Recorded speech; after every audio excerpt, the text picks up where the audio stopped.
नांदेड शिवसेना प्रमुख बाळासाहेब ठाकरे यांचे कार्य म्हणजे शिवसैनिकांना ऊर्जा देणारे असून शिवसैनिकांनी गावात झंझावात निर्माण करण्यासाठी जोमाने कामाला लागा असे आवाहन हिंदू हृदय सम्राट माननीय बाळासाहेब ठाकरे यांच्या जयंतीनिमित्त आयोजित कार्यक्रमात बोलताना जिल्हा प्रमुख बबनराव बारसे यांनी दिनांक 23 मंगळवार रोजी केले आहे।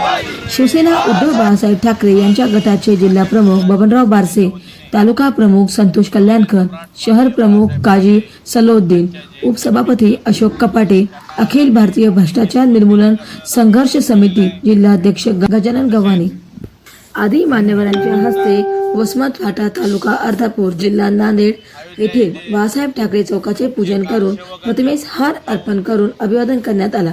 यावेळी युवा नेते अमोल बारसे, शेतकरी सेना तालुका प्रमुख रमेश पाटील क्षीरसागर, तालुका संघटक संतोष कदम, युवा सेनेचे भगवान पवार, अशोक डोंगे, होनाजी जोगदन, सोशल मीडियाचे रफिक शेख, मारुती मोगरकर, उपसरपंच बालाजी गोदरे, ओमप्रकाश नागलवे,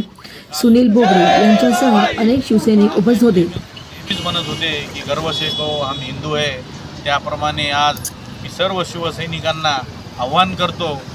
की येणाऱ्या काळामध्ये लोकसभा आणि विधानसभेच्या निवडणुका, त्या निवडणुकीमध्ये उद्धव बाळासाहेब ठाकरे या पक्षाचे जास्तीत जास्त उमेदवार निवडून यावे, यासाठी सर्व शिवसैनिकांनी जोमाने कामाला लागावे असे जाहीर आवाहन करतो।